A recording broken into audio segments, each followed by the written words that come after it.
Today we are going to freeze dry some ground beef. And I'm really excited to add this to my stock of food because in a disaster situation, or if we didn't have power and, things were tough at the grocery store, we need fat. We could have a vegetable garden. We could grow all the food we want, but if we don't have a solid source of fat, we can starve. And so I'm going to show you how I'm going to freeze dry ground beef today. But before we get into it, make sure to subscribe to my channel for more health and homesteading content. Let's dive in. I was really excited to share this with y'all because I think it's one thing that so many people have become disconnected with in the food world and the world of health. And that is that you can depend on other sources of fat like peas and beans and coconut oil and olive oil, all of which are of vegetarian status, of course, along with nuts and seeds. But the problem is that if you were living in an independent food system where you had to supply your own fat, those things aren't available. Legumes like beans and peas are not available all year round, depending on where you live and how much space you have. But still, nuts are plentiful where I live. But the amount of work and time it takes into cracking open those nuts and getting the tiniest little bit of nut, that's a tiny little bit of fat. And this is why humans have evolved eating both animals and plants, because we need fat. And so I'm really excited to put all this together. Now, the way that I do my ground beef is in a cast iron skillet. I'm gonna set the temperature on medium high, and I can wait for the cast iron skillet to get hot, but I can also just put it in, and as soon as I start hearing the sizzling, I'm gonna start shuffling it around. When freeze drying meat, you can freeze dry it raw, and you can freeze dry it cooked.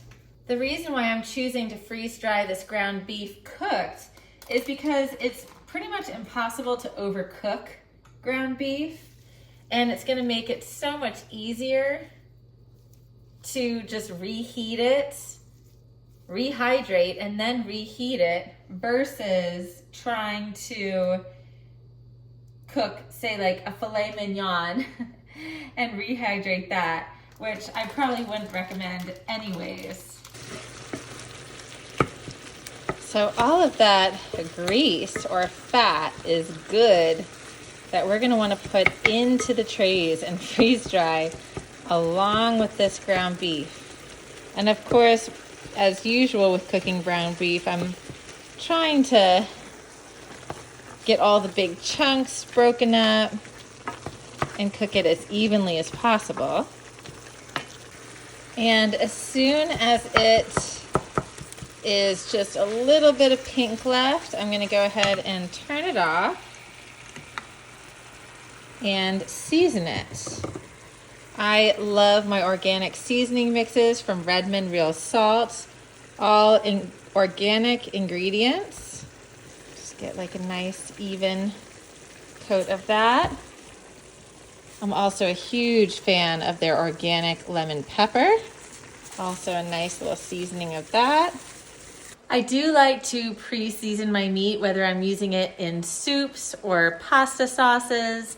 And so in the case of freeze drying as well, I'm gonna pre-season it. Again, I'm doing this as having food for preparedness measures. And so what if I don't have seasoning? I want this to taste really good. Time to load them on the trays. Just fill up these trays as much as possible, not make it too thick, and get as much out of this run of freeze drying as I can. As always, this freeze dryer will tell you exactly what to do, when to do it. So it's already pre-frozen on the inside there. I've made sure that my drain valve is closed on the side. I'm gonna load them up. I'm excited because I got 5 trays of this ground beef. Now the ground beef has maybe cooled down slightly since taking it off the pan, But there's a really good chance that I'm gonna have to run this thing twice because it always runs faster if whatever you're putting in there is pre-frozen. It will freeze it on its own, but you're just gonna get a better result if whatever you put in is pre-frozen. So it's cool enough. You can even see kind of where the fat is starting to solidify a little bit. I think that's a very important piece to freeze drying your ground beef is get the fat, get the juice. Double check that my drain valve is closed. Yep. And start. There you have it. All right, our ground beef is dehydrated. I did do extra dry time on the freeze dryer. And so now I'm going to bag them up and seal them with some oxygen absorbers. Just for memory's sake, I feel like it's always helpful to put the oxygen absorber in first. And then I'll use a couple of bottles to hold my little bag up. And just a spatula to kind of get everything off, including the fat. And at first I thought to myself, well, maybe I'll just put in like 1 pound per bag so that it's measured and I have the exact serving that I would have normally when I'm cooking ground beef. But really in this situation, I think it just makes the most sense to just fill up your trays as much as possible and fill up the bags as much as possible. When you're checking to make sure that your ground beef is thoroughly freeze dried, you can smush it into a powder. But you don't want to do that with the majority of your ground beef because you don't want that to be then the texture once you rehydrate it. That is one. Gonna make it nice and smooth at the top. If you don't have one of these presses, you can just use an iron. I just find that this is really convenient and it came with the freeze dryer kit that I got. Sort of one of those add-ons that you can just add on to your purchase. And when you're making that big of a purchase, this little sealer is not much and it's just extremely convenient. I do it once at the level 6 on here. And I always do it a second time. And it's perfectly sealed. On the front, I'll label it and I'll put the date. As I'm doing this, I'm thinking about all the potential that you could do with this freeze dryer.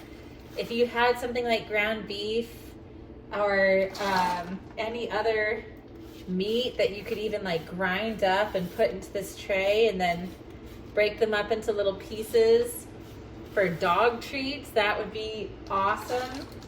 And this is where you could really think of some fun business ideas of things that you could just so easily make and then sell locally. Right now my dog is laying down staring at me and watching me make all of this because she smells it and she knows what's going on. And we feed them ground beef. You do have the option of vacuum sealing, which makes just for longer shelf life. So if you really wanted to take the extra step of securing your food and make sure it doesn't spoil, granted, this is good for 20 plus years, but a secondary step is to vacuum seal. And if you're gonna vacuum seal, you're basically just taking the air out of the bag. And if you were to do that, you would just seal the corners and then literally take a vacuum wand, stick it in, and suck the air out before you do that last seal at the top. I'm estimating that I have about 2 pounds of ground beef, rehydrated, non-freeze dried in each bag. I decided to fill them up all the way with freeze dried just to take advantage of space. I've got about 10 pounds of ground beef that I'm able to store for 20 plus years and is gonna go into my stock of food for long-term use. If you have any questions about how I freeze dried my ground beef, please feel free to ask them in the comments below. Thank you so much for watching this video with me. I hope you found it educational and learned something new and are inspired to put away some of your own food. If you did enjoy it, please make sure to hit that thumbs up button and subscribe to my channel for more health and homesteading content.